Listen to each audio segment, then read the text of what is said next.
ان کی مثال تو ایسی ہے کہ آٹا لومڑی کھا جاتی تھی، بکری پہ منہ پر بن لیتی تھی کہ یہ کھا گئی ہے، تو تم بے گناہوں کو گناہگار بنا رہے ہو اور گناہگاروں کو بے گناہ بنا رہے ہو۔ انشاءاللہ تعالیٰ ایسے نہیں ہو سکتے۔ مولانا فضل الرحمان کا موقف واضح ہے، کھلا ہے۔ ہم فلسطین کی آزادی کی بات کرتے ہیں، اسرائیل کے معاملات میں ہم نہیں پڑھتے، نہ اسرائیل کو تسلیم کرنے کی بات کرتے ہیں۔ پاکستانی سیاستدانوں میں واحد سیاستدان مولانا فضل الرحمان ہے، جس بندے نے ملک اسرائیل مرد آباد باقاعدہ مارچ کیا ہے، اور اس کے مقابلے میں وہ پاکستانی ہونے کے ساتھ ساتھ اسرائیل کی مخالفت میں پیش ہے۔ فلسطینی سفارت خانے میں گیا، ان کو باقاعدہ اپنی ذمہ داری اور اپنا ساتھ اور تائید ان کو لکھوائی، اور اسرائیل کے خلاف مولانا نے مسجد اقصیٰ کے امام کو بلا کر ان سے بات کی اور اپنا احتجاج ریکارڈ کروایا۔ جمعیت علماء کا تو اسرائیل کے خلاف اتنا موقف ہے کہ اپنی جماعت میں کوئی عالم اگر اسرائیل کے حق میں بات کرتا ہے، مولانا اس کو جماعت سے فارغ کرنے پر تیار بیٹھے ہوئے ہیں، اور آپ لوگ مولانا پہ الزام لگائیں کہ یہ بندہ اسرائیل کو تسلیم کر رہا ہے۔ فیک نیوز ہے، جھوٹا الزام ہے، پروپیگنڈا ہے، 100% غلط بات ہے۔ ہم کسی صورت بھی اسرائیل کو تسلیم کرنے کی طرف نہیں جا رہے۔ اچھا موسی صاحب، اگر بات کی جائے تھوڑا سا یہ ایک چیز کلیئر کر دے، بنیادی جو ہمارا ایشو ہے وہ تنازع ہے کیا اسرائیل کے ساتھ؟ ورنہ اگر 1400 سال پہلے کی بات کی جائے تو معاہدات بھی ہوتے تھے کفر کے ساتھ، تو اس حوالے سے تھوڑا سا تاکہ کلیئر ایک چیز ہو جائے، ہمارا بنیادی مسئلہ کیا ہے پاکستان کو اور اسرائیل کا؟ دیکھیں، بنیادی مسئلہ یہ ہے کہ اسرائیل 1948 میں معرض وجود میں آیا ہے۔ ملک پاکستان کا ریاستی موقف یہ ہے کہ اسرائیل جو ہے ہم اس کو تسلیم نہیں کرتے، یہ مسجد اقصیٰ کا، فلسطین کی عوام کا دشمن ہے۔ قائد اعظم محمد علی جناح نے ان کے لیے فرمایا تھا کہ اسرائیل اس دھرتی پر ایک ناجائز بچہ ہے جس کو وجود دے دیا گیا ہے، اصل میں پیچھے امریکہ ہے، آگے اسرائیل چل رہا ہے، تو ہمارا ان کے ساتھ کئی معاملات پہ اختلاف ہے۔ اس کے بننے پر ہمارا تحفظ موجود ہے، اس کے معاملات چلانے پر ہمارا تحفظ موجود ہے، اور پھر یہ وہ ریاست ہے جو مذہبی طور پر یہودیوں کے معاملات اور مسلمانوں کے خلاف قائم کی گئی ہے، اور مسجد اقصیٰ پر ان کا ناجائز قبضہ ہے، القدس پر ان کا قبضہ ہے، پھر اپنا دارالخلافہ تبدیل کر کے مسجد اقصیٰ کو لینے کے چکر میں ہیں، حالانکہ مسجد اقصیٰ مسلمانوں کا قبلۃ الاولیٰ ہے، اس کو حضرت آدم علیہ السلام نے تعمیر کیا ہے، اور اس پر کئی معاملات موجود ہیں۔ اسی اسرائیل کی جماعت کے اکابر جو ان کے بڑے تھے، ان کے مذہب کے، حضرت عمر رضی اللہ عنہ کو اپنے ہاتھوں سے پیش کر چکے ہیں، پھر اس کے بعد معاہدہ توڑا تو صلاح الدین ایوبی رحمہ اللہ ان سے لے چکے ہیں۔ مسلمانوں نے ان سب کو آج تک اجازت دے رکھی ہے وہاں عبادت کے لیے، تو اس پر تحفظات موجود ہیں۔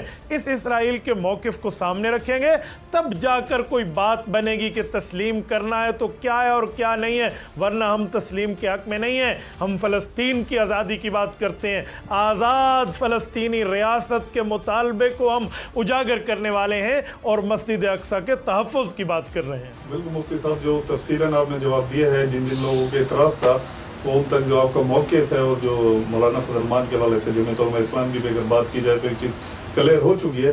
مفتی صاحب اب تھوڑا آتے ہیں سیاست کی طرف۔ ظاہری بات ہے جو آپ نے دیکھا تحریک انصاف ہے، جو انہوں نے آزادی مارچ کا، حقیقی آزادی مارچ کا جو اعلان کیا تھا، تو جس وقت آزادی مارچ ہونے جا رہا تھا اس ایک روز قبل جو قائد جمعیت ہیں آپ کے مولانا فضل الرحمان صاحب، وہ عمرے پر تشریف لے گئے، اور جو تمام تحریک انصاف ہے، جو آزادی مارچ ہے، وہ رانا ثناء اللہ کے حوالے ہو کر چلے گئے۔ تو آپ کیا دیکھتے ہیں جو آزادی مارچ تھا، باقی لوگ نکلے تھے، رانا ثناء اللہ نے جس طرح شیلنگ کی ہے کہا جاتا ہے، اور تشدد بربریت کا مظاہرہ جو وہ کہتے ہیں تحریک انصاف والے، وہ وجہ بنی ہے یا باقی عوام نکلی نہیں ہے؟ دیکھیں، ان کے جو مارچ ہے نا، اس مارچ کے حوالے سے ایک بات یاد رکھیں کہ اللہ پاک یتیمی کسی پر نہ لائے، نکے دا ابا۔ اس بات کو اگر آپ کے ذہن میں معاملہ سامنے ہونا تو معاملہ سمجھنا آپ کے لیے مشکل نہیں رہتا۔ ابے کا سایہ سر سے اٹھ گیا، اس وقت سایہ تھا تو 126 دن دھرنا دیا، اب سایہ اٹھ گیا، 126 گھنٹے چھوڑے، 24 گھنٹے بھی دھرنا پورا نہ کر سکے، اور حکیم ثناء اللہ صاحب نے اس خونی اور بادی مارچ کا وہ علاج کیا کہ ڈنڈے والے حکیم کو دنیا یاد رکھے گی، اور اس بندے نے قانون اور آئین کی پاسداری کی ہے۔ جب عمران خان صاحب اب 2 دن پہلے خود تسلیم کر کے اعتراف کر رہے ہیں کہ ہمارے کارکنوں کے پاس اسلحہ تھا، مجھے بتائیں ان کے پاس اسلحہ کیوں تھا؟ یہ اسلحہ لے کر مارچ میں کیوں چلے تھے؟ یہ کون سے انڈیا کی جنگ کے لیے جا رہے تھے؟ کون سی ملکوں کی جنگ ہو رہی تھی؟ کون سی اسلام کی جنگ تھی؟ اسلحہ لے کر وہاں پر چلے تھے؟ بھائی جمعیت علماء اسلام کے مارچز ہوئے ہیں، لیکن کسی ایک مارچ میں آپ اسلحہ دیکھیں۔ ہماری محافظ جو آئینی فورس ہے انصار الاسلام، اس کے پاس بھی اسلحہ نہیں ہوتا، اس کے کمانڈر کے پاس بھی اسلحہ نہیں ہوتا، ان کے پاس صرف جو ہے نا اپنی ترتیب اور حفاظت کی ترتیب رہتی ہے، اس میں کوئی اسلحہ نہیں ہوتا۔ یہ اسلحہ لے کر کیوں چل رہے ہیں؟ کس بنیاد پہ اسلحہ لے کر جا رہے ہیں؟ تو یہ ریاست پر حملہ آور ہونا چاہ رہے تھے اور یہ ریاست پر باقاعدہ چڑھائی کرنے کے لیے آ رہے تھے، تو رانا صاحب نے ان کا حکیمانہ طور پہ بہت صحیح علاج کیا ہے۔ ان کا یہی علاج ہونا چاہیے تھا اور اس علاج کا معاملہ آپ کے سامنے آ گیا ہے کہ یہ بندے کتنا چل سکے، یہ 24 گھنٹے بھی نہیں ٹھہر سکے اور ان کا مار ٹھس ہو گیا۔ اور قائد ملت اسلامیہ کی بات رہی کہ وہ باہر کیوں چلے گئے، مولانا فضل الرحمان دامت برکاتہم کی ذمہ داری اس مارچ کو روکنا نہیں تھا، اس مارچ کو روکنے کی ذمہ داری موجودہ حکومت کی تھی۔ اتحادی حکومت نے یہ تمام کا تمام معاملہ وزیر داخلہ صاحب کے ہاتھ میں دے دیا تھا اور وہ اس کو مانیٹر کر رہے تھے، اور وزیر داخلہ صاحب کی رسپانسبلٹی یہی بنتی تھی جو انہوں نے آئین اور قانون کے مطابق کیا ہے۔ اور مولانا ماشاءاللہ بڑے عقل مند آدمی ہیں، ذہین بندے ہیں، تجربہ کار آدمی ہیں، وہ ان معاملات کو جانتے ہیں۔ مولانا سمجھتے تھے کہ یہ یتیمی کے دور کا مارچ ہے، کسی معاملات کی ان کو سرپرستی حاصل نہیں ہے، اسی لیے اس مارچ کی 2 پیسے کی حیثیت بھی نہیں ہے اور یہ مارچ بالکل ختم ہو جائے گا۔ اس لیے حضرت مولانا کو اللہ رب العزت نے وہاں اپنے گھر بلایا، رسول اللہ کے در بلایا، اور یہ بیچارے گھنگرو پہن کے جو ہے نا کیا کہتے ہیں روڈوں پر ذلیل ہوتے پھر رہے تھے۔ یہی تو انہیں ہم سمجھاتے ہیں کہ بھائی جمہوری آئینی طریقے کو سمجھیے، بیٹھیے اور آپ اپوزیشن کیجئے جو کرنے کی چیز ہے۔ نہ آپ سے حکومت چلتی تھی، نہ آپ سے اپوزیشن چلتی ہے، کبھی ادھر ہو رہا ہے، کبھی ادھر آ رہا ہے، کبھی تمہیں چھوٹے انقلاب کی ترتیب ہے، کبھی بڑے انقلاب کی ترتیب ہے۔ اپنے انقلابوں کو روکو، 1.5 سال حکومت پوری ہوگی انشاءاللہ تعالیٰ، پھر دودھ دودھ پانی پانی ہوگا کہ تمہارے ساتھ عوام کتنی ہے اور آپ کو معاملہ نظر آئے گا۔ پشتون آبادی بھی ہے، بلوچ آبادی بھی ہے، ان لوگوں نے ان کو ان کی حیثیت دکھا نہیں تھی کہ تم گدھے پہ سوار ہو یا گھوڑے پہ سوار ہو، ان کو سمجھ آ گیا ہے۔ اسی لیے پشتون عقل مند قوم بھی ہے، غیرت مند قوم بھی ہے۔ آپ کو ابھی عوامی ٹچ ملا ہے بلوچستان سے، آپ کی حیثیت وہاں کیا بنی ہے، اور آپ نے وہاں پر سینچری اپنی سیٹوں کی بھی کراس نہیں کی، اور جمعیت علماء اسلام ماشاءاللہ 6 سینچریاں کراس کر چکی ہے۔ تو انشاءاللہ تعالی معاملہ ٹھیک ہوگا، کچھ صبر سے کام لیجئے، سارے معاملات ٹھیک ہو جائیں گے۔ مفتی صاحب آپ کو پتہ ہو، اگر پی ڈی ایم اگر ایک سائڈ پہ تیاری کرتے ہے وفاقی حکومت جس طرح کہتے ہیں، لیکن جو ہمارے کے پی کے جو منسٹر ہیں، وزیر اعلیٰ ہیں، چیف منسٹر، انہوں نے باقاعدہ اعلان کیا ہے تقریب میں کہ اس بار جب خان کال دیں گے باقاعدہ میں اپنی صوبے کی فورس لے کر جاؤں گا۔ تو کیا آپ لوگوں کی پی ڈی ایم کی تیاری ہے اگر کے پی کے فورس کے ساتھ آتے ہیں اور سی ایم نے جو اعلان کیا ہے تو کہیں یہ نہ ہو کہ وہ آپ کی ہوا نہ نکال دیں؟ ظاہری بات ہے، اور اس کو لسانیت کا نام بھی دیا جا رہا ہے۔ اگر جو چیف ہیں جو تحریک انصاف کے، جو تحریک انصاف کے چیف ہیں شہباز گل، انہوں نے تو باقاعدہ لسانیت پھیلانے کی بھی کوشش کی ہے اور اس طریقے سے پختون نوجوانوں کو استعمال کرنے کی کوشش کی ہے کہ پختونوں کی روایات ہے وہ 100 سال کے بعد بھی بدلہ لیتے ہیں، اگر ایک تھپڑ مارا ہوگا وہ 10 تھپڑ لیں گے۔ تو یعنی ایک آگ بھڑکائی، ایک نئی پاکستان کے اندر انتشار پھیلایا جا رہا ہے جہاں صوبائیت کی پہلی جنگ ہو رہی ہے وہاں لسانیت کے حوالے سے۔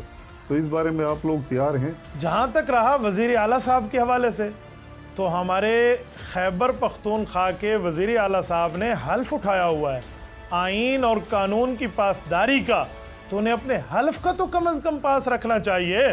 ایک صوبے کی پولیس کیا ایک وزیر اعلیٰ کی ذاتی ملازم ہوتی ہے؟ ایک صوبے کی فورس کیا ایک جماعت کی جو ہے نا کاسا لیس اور ان کی تنخواہ دار ان کے گھر سے لیتی ہے اور ان کی باتیں مانیں گی؟ وہ آئین اور قانون کے ساتھ ٹھہرے گی۔ دیکھیں پہلے یہ ہمارے اداروں کو اس میں ڈالتے رہے کہ آپ آئیں، اب وہ نہ آئے تو اپنی فورس کو غیر قانونی اور غیر آئینی طور پہ استعمال کر رہے ہیں۔ قانون کے ماہرین اس پر رائے دیں کہ آرٹیکل 6